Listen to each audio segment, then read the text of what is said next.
তোমরা ভেবেছো আলেমদেরকে জেলখানায় ঢুকাইলে ইমানি আন্দোলন বন্ধ হবে?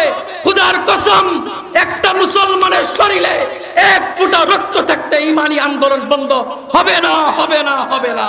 আজকে যুব সমাজ, তুমি মিছিল দাও দলের পক্ষ নিয়ে, কিন্তু তোমার মিছিল দরকার ছিল কালিমার পক্ষ নিয়ে, ঠিক কিনা বলে? আজকে তুমি ওই সমস্ত কাফের আর বেদিনদের ভয় পাইতেছো। তারা তো ভাবছে, আমি তাদেরকে বলতে চাই, তোমরা ভাবছো আলেমদেরকে জেলখানায় ঢুকাইছো, এখন ইসলাম মিটে গেছে, ইমানি আন্দোলন বন্ধ হয়ে গেছে। খোদার কসম করে বলি, খোদার কসম করে বলি, নিকট অতীতে কুমিল্লায় যে পূজা মণ্ডপে মূর্তির পায়ের উপর কোরআন রাখা হয়েছে, সেই দিন কোন আলেম নেতৃত্ব দেয় নাই, সেই দিন কোন নেতা নেতৃত্ব দেয় নাই, সেই দিন কোন ইমাম নেতৃত্ব দেয় নাই। তাওহীদি জনতা ইমানের বলে বলিয়ান হয়ে রাজপথে নেমে এসেছিল, ঠিক কিনা বলেন? এটা ইমানদারদের ইমানের পরিচয়। তোমরা ভেবেছো আলেমদেরকে জেলখানায় ঢুকাইলে ইমানি আন্দোলন বন্ধ হবে? খোদার কসম, একটা মুসলমানের শরীরে এক ফোঁটা রক্ত থাকতে ইমানি আন্দোলন বন্ধ হবে না, হবে না, হবে না। এত সহজ না ইসলাম মিটিয়ে দেওয়া। আবু জাহেল উতবা সাইবাদের ইতিহাস পড়ো, আবু জাহেল উতবা সাইবাদের ইতিহাস পড়ো। তোমার মতো দুই চারটা টাকলাকে আমরা গণায় ধরি না। আবু জাহেল উতবাদের মতো বড় বড় খেলোয়াড়রা কবরের বাসিন্দা হয়ে গেছে, টিকতে পারে নাই মুসলমানদের সামনে। তোমরাও টিকতে পারবে না, ইসলামের ক্ষতি করতে পারবে না। ইসলাম বিজয় হতেই থাকবে, হতেই থাকবে, হতেই থাকবে। এর বিপক্ষে যারাই আসবে তোমরা নিশ্চিন্ন হয়ে যাবে ইনশাআল্লাহ। মুসলমানদেরকে কথা বলতে চাই, এটা স্পষ্ট মনে রাখেন, এই জবান আল্লাহর দেওয়া জবান, এই জবান যেন আল্লাহর বিধানের বিপক্ষে ব্যবহার না হয়, এই জবান যেন আল্লাহর পক্ষেই ব্যবহার হয়। আজকে আমাদের যুব সমাজকে ভারতের তাবেদার, ইহুদি খ্রিস্টানদের দালাল, নাস্তিক মুরতাদরা ব্যবহার করার জন্য চাইতেছে। কিন্তু যুব সমাজ, তোমাদেরকে আমি বলি, হতাশ হইও না, মালিক আমাদের সাথে আছে। এই শতাব্দী মুসলমানদের বিজয়ের শতাব্দী। কারো রক্ত চক্ষুর কারণে, কারো ভয় আর হুমকি, মামলা হামলার কারণে ইসলাম কখনো দমে থাকবে না। ইসলাম দিন দিন বিজয় হতেই থাকবে ইনশাআল্লাহ। কবি খুব চমৎকার বলতেছেন, তুমি যদি কাউকে তলোয়ার দিয়ে আঘাত করো, তলোয়ারের দাগ মুছে যাবে। কাউকে তুমি আঘাত করছো, শরীরের ক্ষতর দাগ এক সময় মুছে যাবে। কিন্তু তুমি কাউকে যদি জবান দ্বারা আঘাত করো, আজকে তার সাথে খারাপ আচরণ করছো, কিন্তু তার এটা আজীবন মনে থাকবে। তলোয়ারের দাগ মুছা যায়, কিন্তু জবানের দ্বারা যে আঘাত করে মানুষকে, সেটা মুছে না। এই কারণে এটাকে নিয়ন্ত্রণ করতে হবে। এই জিহ্বা তো দিছে আল্লাহ তাআলা আপনাকে হালাল খাওয়ার জন্য, সত্য কথা বলার জন্য, মিথ্যা কথা বলার জন্য তো আল্লাহ এই জবান দেয় নাই। আল্লাহ আমাদের বুঝার তৌফিক দান করুন। বলেন দেখি, জবানের গুনাহ থেকে নিজেকে বিরত রাখতে হবে কি হবে না? যদি আমি আপনি বিরত রাখি, তো জান্নাত আমাদের জন্য নাকি অন্য কারো জন্য? আমাদের জন্য। মুসলমান এই জবানটাকে নিয়ন্ত্রণ করতে পারলে আমি আমার নিজেকে গুনাহ থেকে নিয়ন্ত্রণ করে ফেলছি। এটাই রাসূল হাদিসে বলতেছেন, মুসলমান ভাবতেও পারে না তার কথার দ্বারা সে জাহান্নামে চলে গেছে, ভাবতেও পারে না তার কথার দ্বারা সে জান্নাতে চলে গেছে। আল্লাহর রাসূল এই কারণেই বলেন, সকালে ঈমানদার হবে, বিকালে কাফের হবে, বিকালে কেউ ঈমানদার হলে সকালে কাফের হবে। সেই যুগটা এখনই চলতেছে। আজ থেকে একটা নিয়ত করেন, জীবনে যত দিন হায়াত পাইবেন আলেমদের সাথে দ্বিধাদ্বন্দ্বের মাঝে জড়াইবেন না। ডাক্তার দ্বন্দ্ব করতে পারে, সে দুজন ডাক্তার, তারা ডাক্তারি বিদ্যা বুঝে। আলেম দ্বন্দ্ব হইতে পারে, তারা ইলমি লাইনে বুঝে। আপনি যদি না বুঝেন, তাহলে আলেমদের বিষয় নিয়ে মাথা কামানোর কি দরকার? আপনি আপনার নিকটস্থ মসজিদের ইমাম সাহেবের সোহবতে থাকেন, প্রতি সপ্তাহে জুমার বয়ানগুলো শোনেন, ওইখান থেকে আপনি শিক্ষা নেন। আজকে জুমার বয়ানগুলোতে আমরা খতিবদেরকে বলি, সুর দিয়া বয়ান চালান, সুর দিয়া বয়ান চালান, কিচ্ছা কোন কিচ্ছা, এগুলা কইেন না, এগুলা কইলে পুলিশে ধরে নিয়ে যাবে। আচ্ছা, যে পুলিশ ধরে নিব সে তো মুসলমান, যে বাধা দিতেছে সেও তো মুসলমান। নিজেরা মুসলমান বলে না? কোরআনটা হাতে নিয়ে বললাম, আপনি কোরআনটা খুইলা দেখেন, কোরআন আপনাকে মুসলমান বলে নাকি কাফের বলে? নিজে নাম মুসলমান রাখলে মুসলমান হওয়া যায় না, নাম মুসলমান রাখলে মুসলমান হওয়া যায় না। ইমাম সাহেবদেরকে বলবেন, ইমাম সাহেব বুকে যতদিন তাজা রক্ত থাকে, আপনি কোরআন দেখে দেখে হক কথাগুলো বলেন, আমরা সেটা শিখব, ঈমান তাজা করব। যতদিন থাকবো সিংহের মতো ঈমান নিয়ে থাকবো, কিন্তু শিয়ালের মতো আমরা 1000 বছর বাঁচতে চাই না। পারবো তো ইনশাআল্লাহ। আম্মা বা'দু ফাআউযু বিল্লাহি মিনাশ শাইতানির রাজীম। বিসমিল্লাহির রহমানির রহিম। قد أفلح المؤمنون الذين هم في صلاتهم خاشعون والذين هم عن اللغو معرضون. عن عقبة بن عامر رضي الله تعالى عنه قال: قلت يا رسول الله ما النجاة؟ قال: أمسك عليك لسانك وليسعك بيتك وبك على خطيئتك. آمنت بالله صدق الله العظيم وصدق رسوله النبي الكريم ونحن على ذلك من الشاهدين والشاكرين والحمد لله رب العالمين. সবাই দুরূদ শরীফ পড়ি। اللهم صل على محمد وعلى آل محمد كما صليت على إبراهيم وعلى آل إبراهيم إنك حميد مجيد.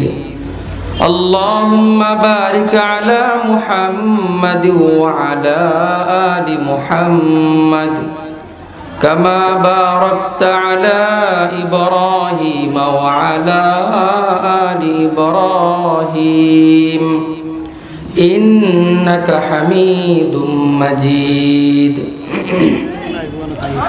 سبحانك لا علم لنا إلا ما علمتنا إنك أنت العليم الحكيم.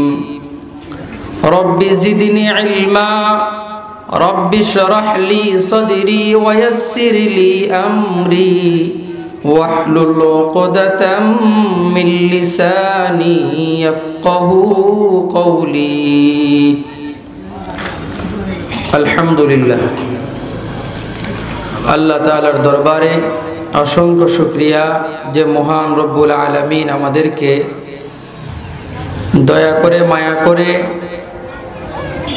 আজকের এই মুহূর্তে মাহফিলের দ্বিতীয় দিনের বাদ মাগরিব কোরআন হাদিসের মজলিসে জান্নাতের বাগানে আসার তৌফিক দান করেছেন। এজন্য আল্লাহ তাআলার কাছে শুকরিয়া আদায় করে বলি আলহামদুলিল্লাহ।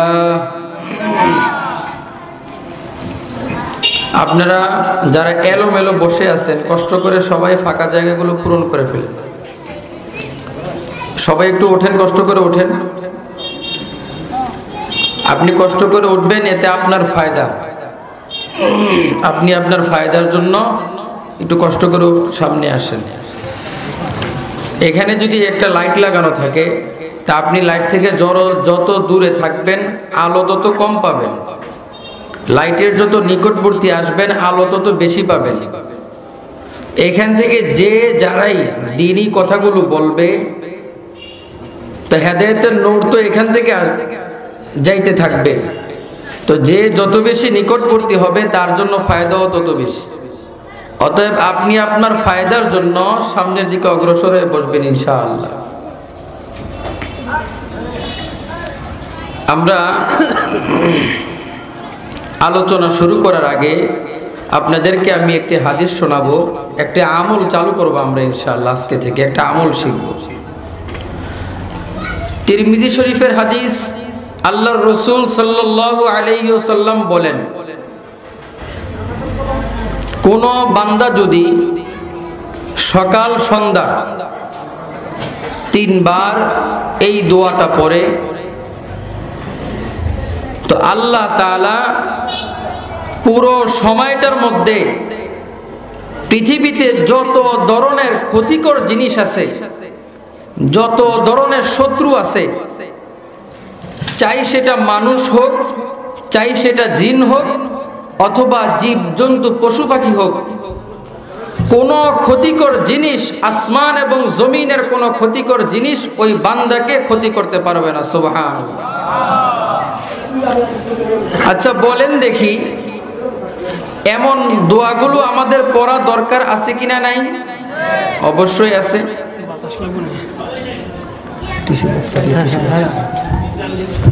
এই দোয়াগুলো আমাদের শিখা দরকার। আপনি যত বড় শিক্ষিত হন অথবা নাই হন, আমলদার হন অথবা নাই হন, আপনি যেই হালাতে যেই অবস্থানেই থাকেন, শয়তান আপনাকে ধোঁকা দিবেই। শয়তান প্রকাশ্য শত্রু, স্পষ্ট শত্রু, এতে কোনো সন্দেহ নাই। শয়তান যদি চায়, আল্লাহর রাসূল বলে, শয়তান মানুষের মানবদেহের রগে রগে, রক্তে রক্তে চলতে পারে। আপনি করোনা থেকে বাঁচতে চান, করোনা ভাইরাস থেকে বাঁচতে চান, আপনি বিভিন্ন রোগ থেকে বাঁচতে চান, শয়তান চাইলে ওই ভাইরাস আপনার শরীরে এনে দিতে পারবে, আপনি ঠেকাইতে পারবেন। এটা কোনো ডাক্তার ঠেকাইতে পারবে না। শয়তান থেকে বাঁচার জন্য যত বড় ডাক্তারের কাছে যাবেন, তার কাছে শয়তান থেকে বাঁচার কোনো চিকিৎসা নাই। শয়তান থেকে বাঁচার চিকিৎসা বাতলে দিছেন, বলে দিছেন হযরত মুহাম্মদ সাল্লাল্লাহু আলাইহি ওয়াসাল্লাম। তো আল্লাহর রাসূল বলেন, সকাল সন্ধ্যা 3 বার যদি কোনো বান্দা এই দোয়াটা পড়ে, তো দুনিয়ার আসমানের কোনো জিনিস তাকে ক্ষতি করতে পারবে না। আসেন আমরা দোয়াটা 3 বার পড়ি, আমার সাথে আপনারা পড়বেন। বিসমিল্লাহিল্লাযী লা ইয়াদুররু মা ইসমিহি শাইউন ফিল আরদি ওয়ালা ফিস সামাই ওয়া হুয়াস সামিউল আলীম। বিসমিল্লাহিল্লাযী لا يضر مع اسمه شيء في الأرض ولا في السماء وهو السميع العليم. بسم الله الذي لا يضر مع اسمه شيء في الأرض ولا في السماء وهو السميع العليم. এই দোয়াটা আমরা পড়বতে ইনশাআল্লাহ ফজরের পর 3 বার, আসর অথবা মাগরিবের পর 3 বার। কখনো আপনি ভুলে গেছেন, যেই সময় মনে আসবে ওই সময় পড়ে নেবেন, মনে থাকবো তো ইনশাআল্লাহ। আমি আপনাদেরকে 3 বার পড়াইয়া দিছি, যারা আগ থেকে পারেন তাদের তো পারেনি, মাশাআল্লাহ ভালো। আর যারা পারেন না, তারা মসজিদের ইমাম সাহেব, কোনো আলেম সাহেব, মাদ্রাসার হুজুর হোক, যারা পারে তাদের থেকে শিখে নেবেন। রাজি আছি তো ইনশাআল্লাহ? দেখেন, এগুলো হেলায় খেলায় ছেড়ে দেওয়ার বিষয় না। আজকে আপনি দেখবেন অনেকে অনেক রোগ বিমার নিয়ে আসে, তারা বহু ডাক্তারের কাছে যায়, কিন্তু তাদের রোগ ধরা পড়ে না। কিন্তু অসুস্থ ঠিকই, রোগ ধরা পড়ে না। জিনের সমস্যা থাকে, ব্ল্যাক ম্যাজিকের সমস্যা থাকে। যাক, এই বিষয়টা ভিন্ন, দীর্ঘ আলোচনার বিষয়, এটা এখানে বলবো না আজকে না। তো এই সব জিনিস থেকে বাঁচার জন্য আপনাকে অবশ্যই আমল করতে হবে, এর বিকল্প কোনো পথ নেই। আপনি জ্বর হইলে আপনি নাপা খাইছেন, ভালো কথা, কিন্তু আপনার জিনে ধরছে, নাপা বাইটা খেলেও কাজ হবে, সারা শরীরে বাইটা দিলে? আপনার জিন এসে আপনারা আক্রমণ করছে, ওষুধ দিলে কাম হবে? তো ওইখানে রাসূলের শিখানো দোয়া ছাড়া, পদ্ধতি ছাড়া বাঁচার কোনো গতি নেই। এই কারণে এই আমলগুলো আপনারা করবেন ইনশাআল্লাহ। মসজিদের ইমাম সাহেব, মাদ্রাসার হুজুর সাহেব, আলেমদেরকে সমাজে কি কাজে লাগে? সকালে একবার বকবেন, বিকালে দুপুরে একবার বকবেন, রাতে একবার বকবেন। এই কারণে তো আলেম ওলামা নাকি? মসজিদে আইলে একবার সমালোচনা, যাওয়ার আগে আবার সমালোচনা, পারলে নামাজের মাঝখানেও একবার সমালোচনা। এই কারণে মসজিদের ইমাম সাহেব রাখা হয়, তাই না? মুসলমান আমরা সমালোচনায় বড় পটু, ভুল ধরার মাঝে বড় পটু, কিন্তু আমি নিজে কি জানি এটার কোনো খবর নেই। আমার অর্জন কতটুকু, আমি জানলাম কতটুকু। ইমাম সাহেব রাখছি তো তার থেকে আমি শিখার জন্য, অথচ ওনার কাছে হাঁটু গেড়ে শিখতে রাজি না, ওনার সামনে চেয়ারে বসে ওনার আদেশ করতে রাজি। মুসলমান, আল্লাহর রসুল বলেন সবচেয়ে বড় সম্পদ হইল এলেম। এলেম, কোরআনের এলেম এমন একটা জিনিস, এই কোরআন যেখানে যাবে, যার সাথে লাগবে, যে অর্জন করতে পারবে, পৃথিবীর শ্রেষ্ঠ মানুষদের কাতারে সে চলে যাবে। কথা বুঝেন নাই? একটা কাপড়ের টুকরা ফালাইয়া রাখলে মানুষ পাড়ায় এটাকে অপমান অপদস্থ করে, গুরুত্ব দেয় না। কাপড়টাকে ধুইয়া আপনি কোরআন শরীফের গিলাপ বানান, এবার পরে গেলে ওটা উঠাইয়া আপনি সালাম করেন, চুমু খান। কেন এই ময়লা কাপড়ের দাম বাড়লো? একটাই কারণ, এই কাপড়টা কোরআনের মধ্যে লাগছে, যার কারণে এই কাপড়ের দাম বেড়ে গেছে। মসজিদের ইমাম সাহেব আপনার চেয়ে বয়সে ছোট, মাদ্রাসার মুতামিম সাহেব, বক্তা সাহেব, হুজুর সাহেব আপনার চেয়ে বয়সে ছোট, কিন্তু সে আপনার ইমাম সাহেব, সে আপনাকে দুইটা কথা বলে, তাকে আপনি আসনে বসান, সামনে বসান, তাকে আপনি চেয়ারে বসান। কেন? তার ভিতরে কোরআনের এলেম আছে। এই কারণে কোরআন যে অর্জন করে ফেলতে পারছে, তার দাম কি পরিমাণ বেশি, এটা ভাষায় প্রকাশ করার মতো না। এই কারণে আলেম ওলামাদের কদর করবেন, তাদের থেকে দ্বীন শিখবেন, কোরআনকে আঁকড়ে ধরবেন, দামি মানুষ হইতে পারবেন। সমালোচনা বা এগুলো করা যাবে না। প্রিয় উপস্থিতি, আমি আপনাদের সামনে 3টা আয়াত তেলাওয়াত করেছি 18 পারার শুরু থেকে সূরা মুমিন। রাসূল করিম সাল্লাল্লাহু আলাইহি সাল্লামের অসংখ্য হাদিস থেকে একটি হাদিস আপনাদের সামনে তেলাওয়াত করেছি। তো আজকে আমার আলোচনা সময় সংক্ষিপ্ত, আমি শুধু আমার হাদিসটাকে আমি আপনাদের সামনে উপস্থাপন করব, আয়াতের দিকে যাওয়ার সময় নেই। এইখানে আপনারা যারা আসছেন, এমন কোনো মানুষ নাই যে মানুষটা চায় না যে আমি দুনিয়াতে শান্তি পাই, আখেরাতেও শান্তি পাই। শান্তি চায় না এমন কেউ কি আছে?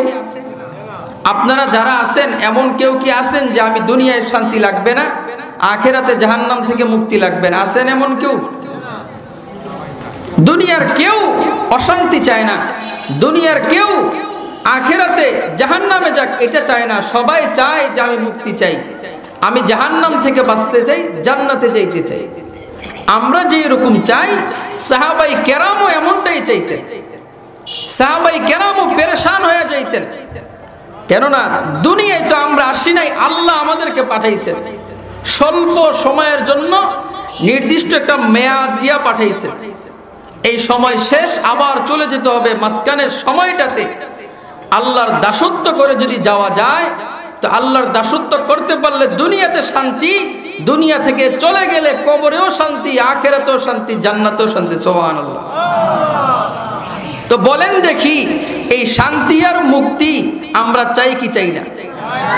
সবাই বলেন, আরো জোরে বলেন। আল্লাহ, সাহাবাই কেরামও চাইতেন। অনেকভাবে রসুলকে প্রশ্ন করতেন, এক এক সাহাবাই এক এক সময় প্রশ্ন করতেন সাহাবাই কেরাম। হযরত উকবা ইবনে আমির তিনি বর্ণনা করতেছেন, তিরমিজি শরীফের হাদিস, আন উকবা ইবনে আমির রাদিয়াল্লাহু তাআলা আনহু قال قلت يا رسول الله من نجات। উকবা ইবনে আমির বলেন, আমি রসুলকে বললাম, হে আল্লাহর রসুল, নাজাত কিসের মধ্যে, মুক্তি কিসের মধ্যে? ক্বালা, রসুল বলতেছেন, আমসিক আলাইকা লিসানাক, ওয়ালিয়াসাকা বাইতুক ওয়াবকি আলা খতিআতিক। রাসূল তিনটা জিনিস বইলা দিতেছেন, তিনটা গুণ, তিনটা আমল, তিনটা কাজ। এই তিনটা কাজ যদি উকবা ইবনে আমের করতে পারো তো অবশ্যই তুমি দুনিয়াতেও শান্তি পাইবা, আখিরাতেও মুক্তি পাইবা। সুবহানাল্লাহ।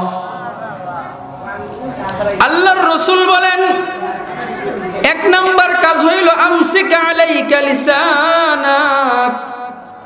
ও উকবা ইবনে আমের, তুমি তোমার জবানকে নিয়ন্ত্রণ করো।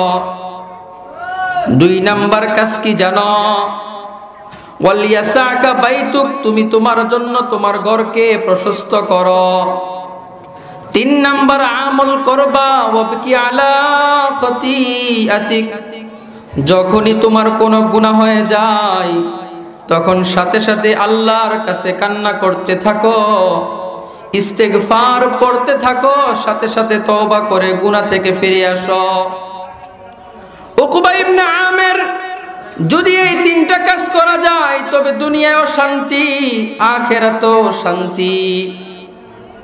ও মুসলমান, এবার বলেন তো দেখি আমরা কারা কারা শান্তি চাই? সবাই শান্তি চাই না? অবশ্যই আমরা শান্তি চাই। এই শান্তি পেতে হলে তিনটা আমল করতে হবে, তো অবশ্যই আমরা শান্তি পাবো।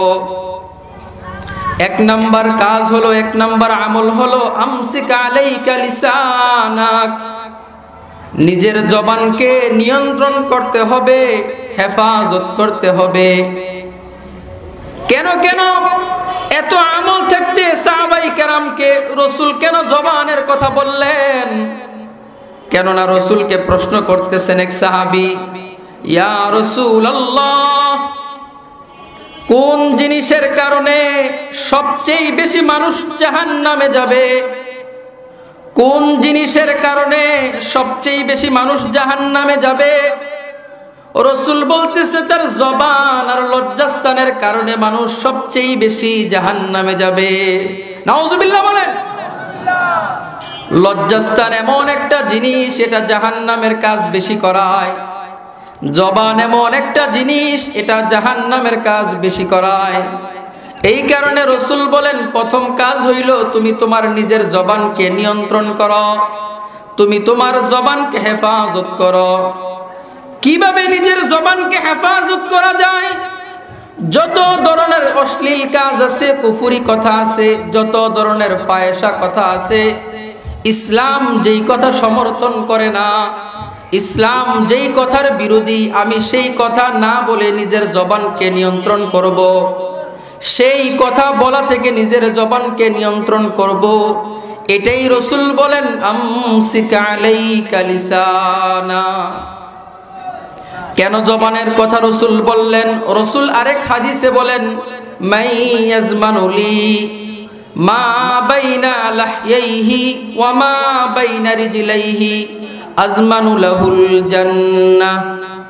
রাসূল বলে কোন আমার উম্মত যদি দুইটা জিনিসের জিম্মাদারি নেয়, আমি ওই উম্মতকে জান্নাতে নেওয়ার জিম্মাদারি নিব। সুবহানাল্লাহ। একটা হলো তার জবান, আরেকটা হলো তার লজ্জাস্থান। এই দুইটা জিনিসের সে জিম্মাদারি নিবে, অর্থাৎ এই দুইটা জিনিস দ্বারা যত গুনাহ হয় গুনাহ থেকে বেঁচে থাকবে, তো আমি রাসূল তাকে জান্নাতে নেওয়ার জিম্মাদারি নিব। সুবহানাল্লাহ বলবেন। প্রশ্ন করতে পারেন হুজুর আপনি এটা কেমন কথা বললেন? জান্নাতে নেওয়ার জিম্মাদার তো আল্লাহ, রাসূল না। কথা বুঝে আসছে কি আসে নাই? প্রশ্ন বুঝছেন আমার? জান্নাতে নেওয়ার জিম্মাদার কে? আল্লাহ, রাসূল তো না। তো রাসূল কিভাবে জান্নাতে নিবেন? মুফাসসিরিনে কেরাম বলেন, আমি এটার জবাব আরেকটা হাদিস দিয়েই দেই আপনাদেরকে। তো রাসূল জান্নাতে নিতে পারবেন না, কিন্তু রাসূল আরেক হাদিস দেখেন, রাসূল বলেন আল্লাহ তাআলা তার কোন বান্দাকে যদি জবানের গুনাহ, লজ্জাস্থানের গুনাহ, এই দুইটা জিনিস থেকে বাঁচিয়ে রাখে, তো মনে করবা আল্লাহ ওই বান্দাকে জান্নাতে নিবেন। সুবহানাল্লাহ। কথা বুঝে আসছে কি আসে নাই? জবান এবং লজ্জাস্থানের গুনাহ থেকে যেই বান্দাকে আল্লাহ বাঁচায়া দেয়, ওই বান্দা যাবে কোথায়? জান্নাতে। এই কারণে, কারণ লজ্জাস্থান আর জবানের কারণে সবচেয়ে বেশি গুনাহ হয়, সবচেয়ে বেশি গুনাহ হয়। আপনি আজকে সমাজে দেখেন অবস্থা, যত ধরনের অপরাধ আছে, প্রথম হলো জবান দিয়ে অপরাধ শুরু হয়, প্রথম জবান দিয়ে শুরু হয়। আজকে আমাদের মুসলমান সমাজের অবস্থা এমন হয়েছে, কথায় কথায় মিথ্যা কথা বলি। বলেন দেখি, মিথ্যা কথা এটা জবান দিয়ে বলে নাকি চোখ দিয়ে বলে? জবান দিয়ে বলে না। একজনের নামে আরেকজন চুগলখুরি করে, পেশ লাগায়, গীবত শেখায়ত বলে, এইগুলো জবানের মাধ্যমে হয় কি হয় না বলেন? কারে কিভাবে মারবে, কিভাবে কি করবে, এই প্ল্যানগুলো জবানের মাধ্যমে হয় কিনা বলে? আগে জবান চলে, আগে কি চলে? জবান চলে। জবান এটা খুব খতরনাক জিনিস, এটা খুব খতরনাক জিনিস। এটার মাধ্যমে প্রথমে কাজ শুরু হয়। একটা হাদিস শুনাইলে আপনারা আশ্চর্য হয়ে যাবেন। তিরমিজি শরীফের হাদিস, রাসূল করিম সাল্লাল্লাহু আলাইহি ওয়াসাল্লাম বলেন, প্রতিদিন মানুষ যখন ঘুম থেকে ওঠে, ওই মানুষের শরীরের যত অঙ্গ প্রত্যঙ্গ আছে, অর্থাৎ আমার হাত, আমার নাক, আমার চোখ, আমার কান, আমার শরীরের যত অঙ্গ প্রত্যঙ্গ আছে, সবগুলো জিহ্বার কাছে যায়। জিহ্বার কাছে মিনতি করে, অনুরোধ করে, আবেদন করে, জিহ্বাকে বলতে থাকে, তুমি আমাদের ব্যাপারে আল্লাহকে ভয় করো, কেননা তোমার সাথে তো আমরা সম্পৃক্ত। তুমি যদি সঠিক পথে থাকো, সঠিক পথে আমরাও থাকতে পারি, কিন্তু তুমি জিহ্বা যদি বেঠিক পথে চইলা যাও, গুনাহের পথে চইলা যাও, তবে আমরা অঙ্গ প্রত্যঙ্গ গুনাহের পথে চইলা যাই। কথা বুঝেন নাই? তোরা মারমু কিন্তু এটা আগে বলে, তারপরে থাপ্পড়টা দেয়। বাপের বেটা হলে সামনে আজ্ঞাইছে, এরপরে মারছে। আগে কোনটা চলছে? আগে কোনটা চলছে বলেন? সবাই বলেন। জবান চলছে। আগে গালি দিছে, পরে ঝগড়া শুরু হয়েছে। মানুষ ঘুম থেকে উঠলে আল্লাহর রাসূল বলেন, প্রত্যেকটা অঙ্গ প্রত্যঙ্গ আল্লাহর জিহ্বার কাছে যায় বলে, আল্লাহকে ভয় করো আমাদের ব্যাপারে। তুমি সঠিক পথে থাকলে আমরাও সঠিক পথে থাকি, তুমি যদি ভুল কাজ করে ফেলো তো আমরাও ভুল কাজ করে ফেলি। মুসলমান, কত কঠিন একটা বিষয় এই জবান। এই জবানের মাধ্যমে সমাজে গুনাহ হয়। যত অশান্তি আছে সমাজের মধ্যে, এর মাঝে সবচেয়ে বেশি অশান্তি হয় জবানের মধ্যে। ধরতে গেলে সবই জবানের মাধ্যমে। আজকে ঘরগুলোতে শান্তি নাই। ছেলে আসছে চাকরি করে, বউ ফিস ফিস করে মায়ের নামে অর্থাৎ শাশুড়ির নামে পেছ লাগাই দিচ্ছে, ছেলের মাথা গরম। আচ্ছা বলেন দেখি, এই যে বউ যে তার স্বামীকে বললো, এটা কি নাক দিয়া বলছে না মুখ দিয়া বলছে? তো এটারে কি বলে? কথা বুঝে আসছে কি আসে নাই? ছেলে আসছে, মা কানে কানে ফিস ফিস করে বলে দিছে, ছেলের আগ হয়ে গেছে, বউরে যে মারছে। বলেন দেখি কিসের দ্বারা হইল? মুসলমান, কোন জায়গায় আপনি যাবেন? দেশটা খুব সুন্দর, একজন হঠাৎ করে বইলা ফেললো ইসলাম লাগবো না, ইসলাম লাগবো না, রাষ্ট্রধর্ম ইসলাম লাগবো না, কিচ্ছু লাগবো না, ইসলাম লয়া তোমরা থাকো, ইত্যাদি ইত্যাদি ইত্যাদি। বলেন দেখি, রাষ্ট্রের মুসলমানদের কলিজায় আঘাত দিল কি দিল না? অশান্তি হইল কি হইল না? এই অশান্তিটা যে টাকলা লোকটাই করছে, যে অসভ্য, অভদ্র, নালায়েক, বদমাইশ, কম ভক্ত যে কাজটা করছে, এটা কি জবান দিয়া করছে নাকি ভিন্ন কিছু দ্বারা করছে? বলে তাহলে অশান্তি যে সৃষ্টি হয় জবানের কারণে হয়। মুসলমান বুঝতে হবে, এই জবান যদি নিয়ন্ত্রণ না করতে পারেন তো সমাজে শান্তি আসবে না, পরিবারে শান্তি আসবে না, কখনোই আপনার ব্যক্তি জীবনে আপনি শান্তি পাইবেন না। এই জবানটা আপনি জিহ্বাকে মনে করেন এটা নরম জিনিস না, এটা নরম জিনিস না, এটা তলোয়ারের চেয়েও ধারালো জিনিস। আমরা তলোয়ার খাপ উন্মুক্ত করে, খোলা তলোয়ার, খোলা ছুরি নিয়ে কেউ হাঁটাচলা করে না। তলোয়ারের মাঝে একটা খাপ আছে, খাপটা লাগাইয়া রাখে, কেননা যদি কোনোভাবে গুতা খায় একটা মানুষের কাইটে যাওয়ার সম্ভাবনা আছে। তাই হয় কি হয় না? তলোয়ার এটা কি উন্মুক্ত রাখে নাকি খাপের মধ্যে রাখে? বলেন, খাপের মধ্যে রাখে। মুসলমান, আল্লাহ তাআলা আপনার জিহ্বাকে বাহির কইরা দেয় নাই, দাঁতের মাধ্যমে মুখের ভিতরে ঢুকাই দিছে। আপনার দাঁত, আপনার ঠোঁট, আপনার এই সবগুলো হইতেছে মারি জামিয়ে সব হইতেছে আপনার এই জিহ্বা নামক তলোয়ারের জন্য খাপ। এই খাপ থেকে বের করবেন, যেখানে খুশি যা মন চাই তাই বলবেন, তো সমাজে অশান্তি তৈরি হবে। কবি বলতেছেন জারহাতুস সিনান লাহাল ইলতিয়াম লা ইয়ালতামু মা জারহাল লিসান। কবি খুব চমৎকার বলতেছেন, তুমি যদি কাউকে তলোয়ার দিয়ে আঘাত করো, তলোয়ারের দাগ মুছে যাবে। কাউকে তুমি আঘাত করছো, শরীরের ক্ষতর দাগ এক সময় মুছে যাবে। কিন্তু তুমি কাউকে যদি জবান দ্বারা আঘাত করো, আজকে তার সাথে খারাপ আচরণ করছো, কিন্তু তার এটা আজীবন মনে থাকবে। তলোয়ারের দাগ মুছা যায়, কিন্তু জবানের দ্বারা যে আঘাত করে মানুষকে, সেটা মুছে না মুসলমান। অথচ আমরা এই জবানকে নিয়ন্ত্রণ করি না, যেখানে সেখানে আমরা অপরাধমূলক কথা আমরা বলতেই থাকি। হায় হায়। অথচ এটাকে নিয়ন্ত্রণ না করতে পারলে কখনো আপনি প্রকৃত মুসলমান হইতে পারবেন না, জান্নাতে যাইতে পারবেন না। এই কারণে এটাকে নিয়ন্ত্রণ করতে হবে। এই জিহ্বা তো দিছে আল্লাহ তাআলা আপনাকে হালাল খাওয়ার জন্য, সত্য কথা বলার জন্য, মিথ্যা কথা বলার জন্য তো আল্লাহ এই জবান দেয় নাই। কিন্তু আমরা এই জবান কিসের কাজে ব্যয় করতেছি মুসলমান? একটু চিন্তা করে দেখেন। বসে বসে চা খাইতেছে আর আড্ডা মারতেছে, খেলাটা কেমন হয়েছে, অমুকে 6 মারছে, অমুকে রান আউট হয়েছে। মুসলমান, এটা তো তোমার কাজ ছিল না, এটা তোমার কাজ ছিল না। তুমি তোমার ভাইকে জিজ্ঞেস করতা, ভাই আজকে নামাজটা পড়ছুনি? ভাই আজকে সমাজের মুসলমানদের করুণ অবস্থা, অমুক ভাইটা অসুস্থ, আসো তারা দেখতে যায়। এটা বলা দরকার ছিল। ভাই আমি এই সূরাটা পারি না, তুমি পারোনি, বলো আমি একটু শিখি, এটা দরকার ছিল। মুসলমান, কোন জায়গায় আমরা বসবাস করতেছি, কোন দিকে দৌড়াইতেছি কোনো খবর নাই। সারাটা জীবন যদি ওয়াজ করতে করতে শেষ করে দেন, ওয়াজ শুনতে শুনতে শেষ করে দেন, কিন্তু নিজের জবানকে যদি নিয়ন্ত্রণ করতে না পারেন, তো মুসলমান জান্নাতে যাইতে পারবেন না, জান্নাতে যাইতে পারবেন না। এত সহজ না।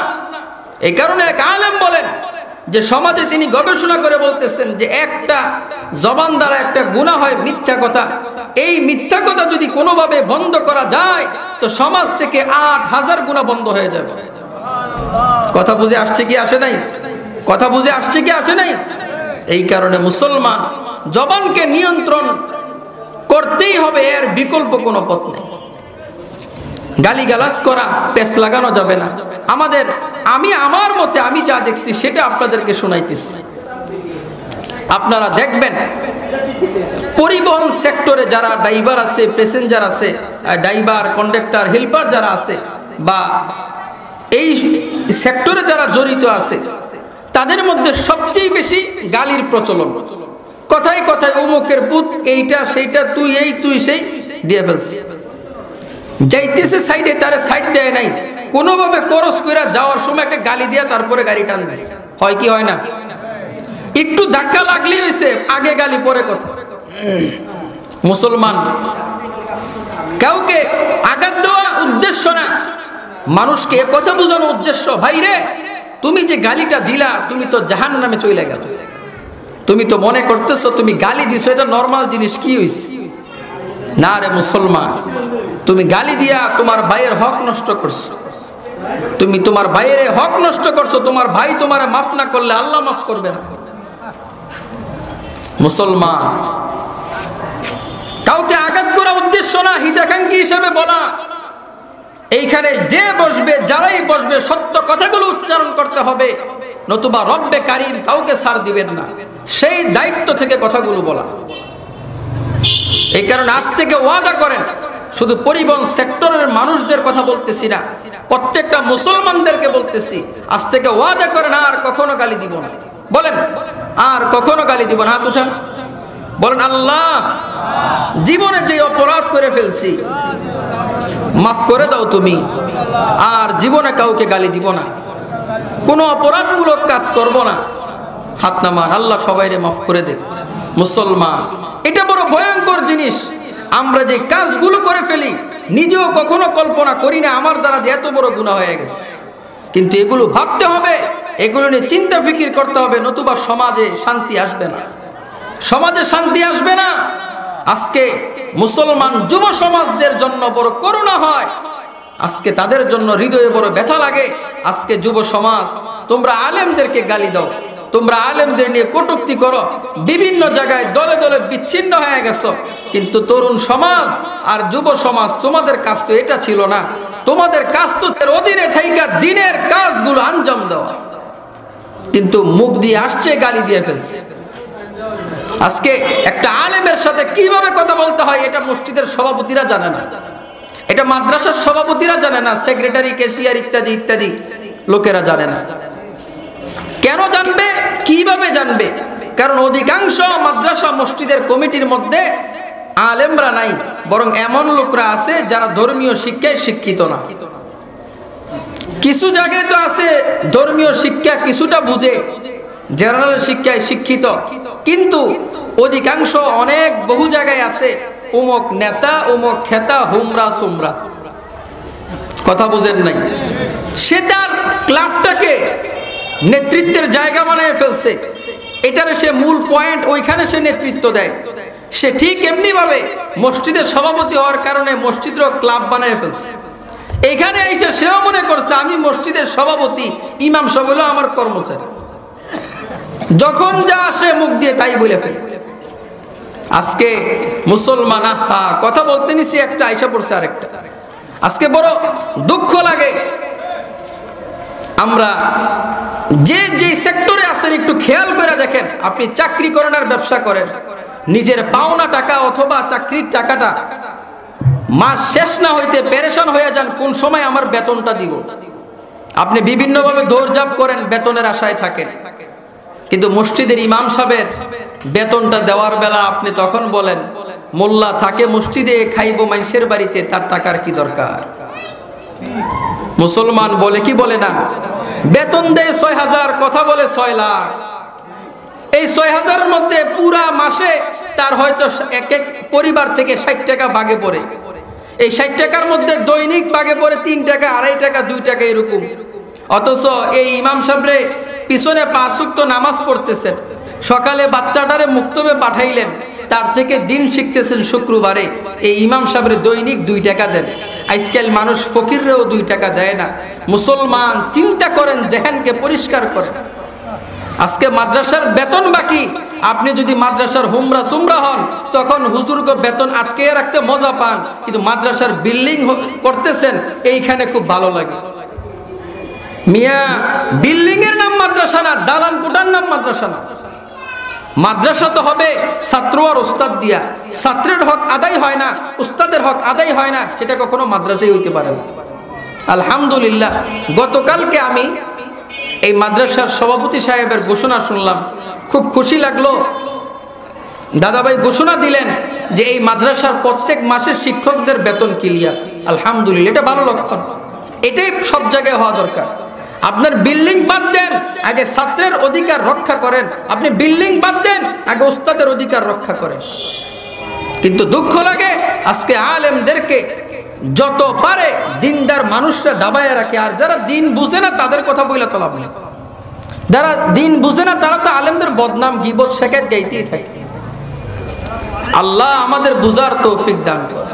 বলেন দেখি, জবানের গুনাহ থেকে নিজেকে বিরত রাখতে হবে কি হবে না? যদি আমি আপনি বিরত রাখি তো জান্নাত আমাদের জন্য নাকি অন্য কারো জন্য? আমাদের জন্য। মুসলমান এই জবানটাকে নিয়ন্ত্রণ করতে পারলে আমি আমার নিজেকে গুনাহ থেকে নিয়ন্ত্রণ করে ফেলছি, নিজেকে গুনাহ থেকে নিয়ন্ত্রণ করে ফেলছি। আল্লাহর রাসূল বলেন যে বান্দা অনেক সময় এমন কথা বইলা ফেলে, সে চিন্তা করতে পারে না, সে মনে করছে এই কথায় কিছু হবে না, কিন্তু আল্লাহ অসন্তুষ্ট হয়ে যায়। আবার বান্দা এক সময় এমন একটা কথা বইলা ফেলছে, ওই সময় সে ভাবতে পারে নাই, কিন্তু আল্লাহ তাআলা তার এই কথায় সন্তুষ্ট হয়ে যায়। কথা বুঝে আসছে কি আসে নাই? হয়ে যায়। আপনি অনেক সময় এমনটা কেন হবে না, এমনটা কেন হবে না, আপনি স্লোগান দিয়ে ফেলছেন ধর্ম যার যার, উৎসব সবার, তো ঈমান আপনার সাথে সাথে চলে গেছে। আপনি তো বুঝছেন যে আমি সেকুলার হইছি, আমি একটু মডার্ন হইছি, কিন্তু আপনি মডার্ন হন নাই, আপনি জাহান্নামে গেছেন। আধা মিনিট সময় লাগে না, আপনি দিল থেকে বিশ্বাস করে আপনি জবানে উচ্চারণ করলেন লা ইলাহা ইল্লাল্লাহু মুহাম্মাদুর রাসূলুল্লাহ সাল্লাল্লাহু আলাইহি ওয়াসাল্লাম, আধা মিনিট সময়ও লাগে নাই, আপনি জাহান্নাম থেকে জান্নাতে চলে গেছেন। সুবহানাল্লাহ। আর আপনি খালি বেশি সময় না, আপনি বলছেন ইসলাম মানি না, ইসলাম লাগবে না, সাথে সাথে জান্নাত থেকে জাহান্নামে চলে গেছেন। এটাই রাসূল হাদিসে বলতেছেন। মুসলমান ভাবতেও পারে না তার কথার দ্বারা সে জাহান্নামে চলে গেছে, ভাবতেও পারে না তার কথার দ্বারা সে জান্নাতে চলে গেছে। আল্লাহর রাসূল এই কারণেই বলেন সকালে ঈমানদার হবে, বিকালে কাফের হবে, বিকালে কেউ ঈমানদার হলে সকালে কাফের হবে। সেই যুগটা এখনই চলতেছে, সেই যুগটা এখনই চলতেছে। মুসলমান কথা বলতে সাবধান, কথা বলতে সাবধান। এই জবানকে আটকে রাখবেন ঠোঁট আর দাঁতের মাধ্যমে, বের হইতে দিবেন না, হ্যাঁ করবেন না। হ্যাঁ করলে কথা বের হবে, হ্যাঁ করা দরকার নাই। এই জবান চলবে শুধু আল্লাহর প্রশংসার জন্য। এই জবান দিয়া বান্দার তাবেদারি করবেন না, বান্দার তাবেদারি করবেন না। আজকে আলেম থেকে নিয়ে জালেম পর্যন্ত মুসলমানদের সন্তানরা যে জবান আল্লাহ দিছে আল্লাহর প্রশংসা করার জন্য, আল্লাহকে ডাকার জন্য, আল্লাহর পবিত্রতা ঘোষণা করার জন্য, কিন্তু আজকে মুসলমান যুব সমাজরা 2 টাকার জন্য, 2টা পদের জন্য, একটা চাকরির জন্য ফাসিক ফুজ্জার কাফেরের চরিত্র বলতেছে ফুলের চেয়ে পবিত্র। বলে কি বলে না বলেন? মুসলমানদের সন্তানরা আজকে কাফের ফাসিক ফুজ্জারদের প্রশংসায় নিজের জবান ব্যস্ত করতেছে। অথচ মুসলমান, তোমার এই জবান তো আল্লাহ দিয়েছেন শুধুমাত্র আল্লাহর প্রশংসা করার জন্য। আমার জবান দিয়ে আলহামদুলিল্লাহ বের হয় না, আমার জবান দিয়ে বের হয় আমগো নেতায় অমুক থমক এই সেই। বড় দুঃখ লাগে আজকে আলেম থেকে নিয়ে শুরু করে কত দিনদার ফরেজগার মুত্তাকিরা বলতেছে অমুকে এই কইরা দিছি ইসলামের, অমুকে এই করছি ইসলামের। মিয়া, তোমারে মারতে মারতে দেয়ালে পিঠ ঠিক গেছে, তুমি এখনো সে আগের কাসুন্দি গাইতেছ। তোমার চেয়ে কম বক্ত আর কেউ নাই। তাবেদারির সীমারেখা চাই, তাবেদারির সীমারেখা চাই। বেশি দালালি করলে টিকা যাবে না, বেশি দালালি করলে টিকা যাবে না। মজার এক হাদিস মনে আসছে, শোনায়া দেই। আম্মা জান আয়েশা রাদিয়াল্লাহু তাআলা আনহা ওনার কাছে চিঠি পাঠাইছেন হযরত মুয়াবিয়া রাদিয়াল্লাহু তাআলা। চিঠি পাঠিয়ে দিয়েছেন ওনার কাছে যে আমাকে আপনি কিছু নসিহত করেন, অল্প করে নসিহত করেন, বেশি না। আম্মা জান আয়েশা সালাম দিয়ে পরে লিখতেছেন, রাসূল করিম সাল্লাল্লাহু আলাইহি ওয়াসাল্লাম বলেছেন, কোন ব্যক্তি বান্দাকে সন্তুষ্টি করে আল্লাহকে অসন্তুষ্টি করে হলেও, বান্দার সন্তুষ্টি চায় সে, আল্লাহ অসন্তুষ্টি হোক এতে তার দেখার বিষয় না, সে চায় বান্দার সন্তুষ্টি। তো আল্লাহর রাসূল বলে আল্লাহ তাআলা এই বান্দার উপর তাকে ছাইরা দেয়, বান্দার অনিষ্ট থেকে আল্লাহ তাআলা তাকে হেফাজত করে না। কিন্তু কোন বান্দা যদি আল্লাহর সন্তুষ্টি চায়, আল্লাহর সন্তুষ্ট আদায় করতে গিয়ে বান্দা অসন্তুষ্ট হয়ে যায়, যে কোনো বান্দা হইতে পারে, কিন্তু সে সেইখানে বুরুক্ষেপ খায় না, বলে আমার মালিক যেই কথায় যেই কাজে যা করার মাঝে সন্তুষ্ট আমি সেটা করব। দুনিয়ার কেউ অসন্তুষ্ট হইতে চায় তো হোক, আমার দেখার বিষয় না। এমন যদি বান্দা করে তো দুনিয়ার যত মানুষ আছে সব মিলে যদি ওই বান্দাকে ক্ষতি করতে চায়, তা আমার রাসূল বলে আল্লাহ তাআলা ওই বান্দাকে রহমতের চাদর দ্বারা মানুষের ক্ষতি থেকে হেফাজত করেন। তাহলে আমি বক্তা যদি এই মঞ্চ থেকে বসে অমুক তমুকরে খুশি করার জন্য তেল মালিশ করি, আমার আল্লাহ রহমতের চাদর আমার থেকে উঠায় নেবেন। কিন্তু কারো দিকে যদি না তাকাইয়া আল্লাহকে রাজি করার জন্য সত্য কথাগুলো উচ্চারণ করি, গোটা দুনিয়ার সব আমার বিপক্ষে গেলেও আমার মালিক আমার পক্ষে থাকবেন। ঠিক কিনা বলেন? এই কারণে কবি বলেন, সারে দুনিয়া হু মুখালিফ কুছ নেহি নুকসান হে, ডর নেহি হে গম নেহি হে জব খুদা রহমান হে। সুবহানাল্লাহ বলেন। পুরা গোটা দুনিয়া আমার বিপক্ষে চলে যাক, আমার রহমান আমার সাথে থাকলেই হইল। সুবহানাল্লাহ। মুসলমান যুব সমাজ, আসো ইসলামের পথে আসো। এই শতাব্দী ইসলামের বিজয়ের শতাব্দী, এই শতাব্দী ইসলামের বিজয়ের শতাব্দী।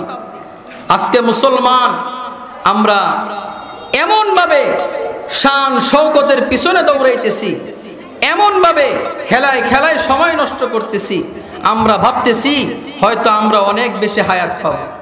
না না, হায়াত কার কখন চলে যায়। গতকালকেও আপনাদের এইখানে একজন ইন্তেকাল করছেন, শুনেন নাই? তার চেয়েও মুরব্বী বহু আছে। কার কখন হায়াত শেষ হয়ে যায় সেটা তো কেউ জানে না। এই কারণে আমি বলবো আপনাদেরকে, মুসলমানদেরকে কথা বলতে চাই, এটা স্পষ্ট মনে রাখেন, এই জবান আল্লাহর দেওয়া জবান, এই জবান যেন আল্লাহর বিধানের বিপক্ষে ব্যবহার না হয়, এই জবান যেন আল্লাহর পক্ষেই ব্যবহার হয়। আজকে আমাদের যুব সমাজকে ভারতের তাবেদার, ইহুদি খ্রিস্টানদের দালাল, নাস্তিক মুরতাদরা ব্যবহার করার জন্য চাইতেছে। কিন্তু যুব সমাজ তোমাদেরকে আমি বলি, হতাশ হইও না, মালিক আমাদের সাথে আছে। এই শতাব্দী মুসলমানদের বিজয়ের শতাব্দী। কারো রক্ত চক্ষুর কারণে, কারো ভয় আর হুমকি মামলা হামলার কারণে ইসলাম কখনো দমে থাকবে না। ইসলাম দিন দিন বিজয় হতেই থাকবে ইনশাআল্লাহ। কথা বুঝে আসছে কি আসে নাই? আজকে যুব সমাজ তোমাদের হাতে জাতীয়তাবাদের পতাকা, কিন্তু না না না, তোমাদের হাতে দরকার ছিল কালিমার ঝান্ডা, কালিমার পতাকা। ঠিক কিনা বলেন? আজকে যুব সমাজ তুমি মিছিল দাও দলের পক্ষ নিয়ে, কিন্তু তোমার মিছিল দরকার ছিল কালিমার পক্ষ নিয়ে। ঠিক কিনা বলেন? আজকে তুমি ওই সমস্ত কাফের আর বেদিনদের ভয় পাইতেছো। তারা তো ভাবছে, আমি তাদেরকে বলতে চাই, তোমরা ভাবছো আলেমদেরকে জেলখানায় ঢুকাইছো, এখন ইসলাম মিটে গেছে, ইমানি আন্দোলন বন্ধ হয়ে গেছে। খোদার কসম করে বলি, খোদার কসম করে বলি, নিকট অতীতে কুমিল্লায় যে পূজা মণ্ডপে মূর্তির পায়ের উপর কোরআন রাখা হয়েছে, সেই দিন কোন আলেম নেতৃত্ব দেয় নাই, সেই দিন কোন নেতা নেতৃত্ব দেয় নাই, সেই দিন কোন ইমাম নেতৃত্ব দেয় নাই। তাওহীদি জনতা ইমানের বলে বলিয়ান হয়ে রাজপথে নেমে এসেছিল। ঠিক কিনা বলেন? এটা ইমানদারদের ইমানের পরিচয়। তোমরা ভেবেছো আলেমদেরকে জেলখানায় ঢুকাইলে ইমানি আন্দোলন বন্ধ হবে। খোদার কসম, একটা মুসলমানের শরীরে এক ফোঁটা রক্ত থাকতে ইমানি আন্দোলন বন্ধ হবে না, হবে না, হবে না। এত সহজ না, এত সহজ না ইসলাম মিটিয়ে দেওয়া। আবু জাহেল উতবা সাইবাদের ইতিহাস পড়ো, আবু জাহেল উতবা সাইবাদের ইতিহাস পড়ো। তোমার মতো দুই চারটা টাকলাকে আমরা গণায় ধরি না। আবু জাহেল উতবাদের মতো বড় বড় খেলোয়াড়রা কবর বাসিন্দা হয়ে গেছে, টিকতে পারে নাই মুসলমানদের সামনে। তোমরাও টিকতে পারবে না, ইসলামের ক্ষতি করতে পারবে না। ইসলাম বিজয় হতেই থাকবে, হতেই থাকবে, হতেই থাকবে। এর বিপক্ষে যারাই আসবে তোমরা নিশ্চিন্ন হয়ে যাবে ইনশাআল্লাহ। মুসলমান যুব সমাজ কোথায় সময় নষ্ট করতেছে? তুমি কিসের পিছনে দৌড়াও? বাংলাদেশের খেলোয়াড়দের পিছনে। অল্প কয়টা দেশের সাথে হাইরা চলে আসছে, তুমি এগুলোর নিয়ে লাফাও। তুমি তো সময় ব্যয় করবা কোরআনের পিছনে। তোমার গাইডলাইন তো কোরআন। কোরআনের শুরুতে আছে বিসমিল্লাহর বা। কোরআনের শেষ সূরা সূরা নাসের শেষ আয়াত হলো মিনাল জিন্নাতি ওয়ান নাস। এই নাসের সিন আল্লাহ বুঝাইতেছেন শুরুতে বা শেষে সিন মানে বাস। অর্থাৎ এই কোরআনের শুরু থেকে নিয়ে শেষ পর্যন্ত গোটা জিন্দেগিতে তোমার যা কিছু দরকার হয় সব এই কোরআনের মধ্যে আছে। অন্য কোনো ইজম তোমার দরকার নাই, অন্য কোনো গণতন্ত্র, সমাজতন্ত্র, জাতীয়তাবাদ, ধর্মনিরপেক্ষতা দরকার নাই।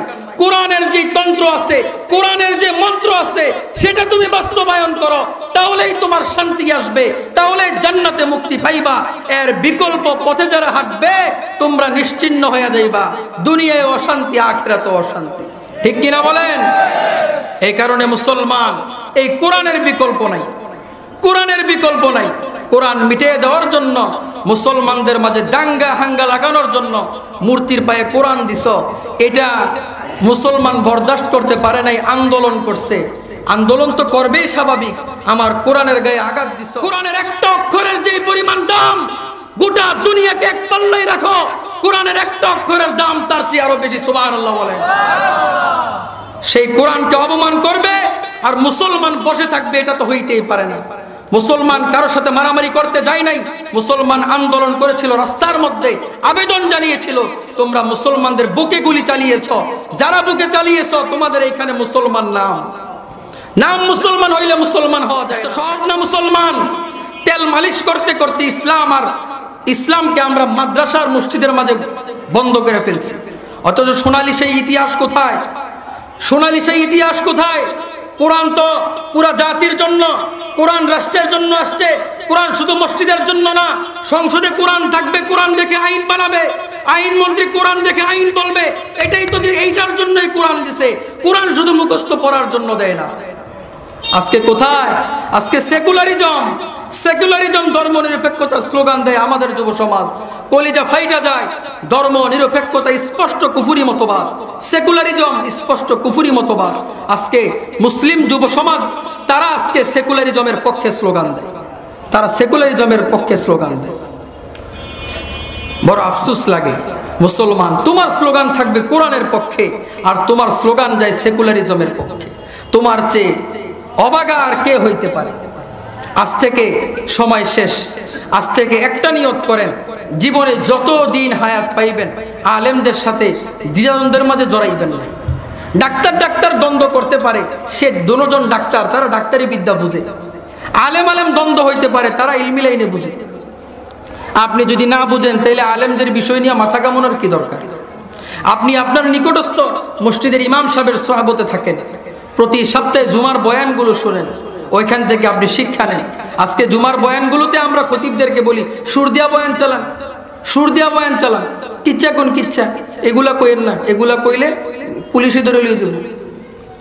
আচ্ছা, যে পুলিশ ধরে নিব সে তো মুসলমান, যে বাধা দিতেছে সেও তো মুসলমান, নিজের মুসলমান বলে না। কোরআনটা হাতে নিয়ে বললাম, আপনি কোরআনটা খুইলা দেখেন, কোরআন আপনাকে মুসলমান বলে নাকি কাফের বলে। নিজে নাম মুসলমান রাখলে মুসলমান হওয়া যায় না, নাম মুসলমান রাখলে মুসলমান হওয়া যায় না। ইমাম সাহেবদেরকে বলবেন, ইমাম সাহেব বুকে যতদিন তাজা রক্ত থাকে আপনি কোরআন দেখে দেখে হক কথাগুলো বলেন, আমরা সেটা শিখবো, ইমান তাজা করব। যতদিন থাকবো সিংহের মতো ইমান নিয়ে থাকবো, কিন্তু শিয়ালের মতো আমরা 1000 বছর বাঁচতে চাই না। পারবো তো ইনশাআল্লাহ।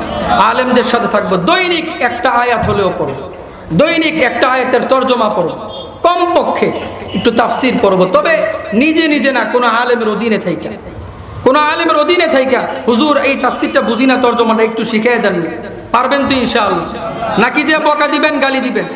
আমরা এগুলা করি, এগুলা করবেন না। আল্লাহ সবাইরে বুঝার তৌফিক দান করে, যে কথাগুলো বললাম যদি কোনো ভুল ত্রুটি হয়ে থাকে আল্লাহ যেন আমাদের স্মৃতি থেকে কথাগুলো মুছে দেয়, আমাদেরকে মাফ করে দেয়। আর যে সত্য কথাগুলো, সঠিক কথাগুলো আমাদেরকে মনে রাখার এবং আমল করার তৌফিক দান করুক।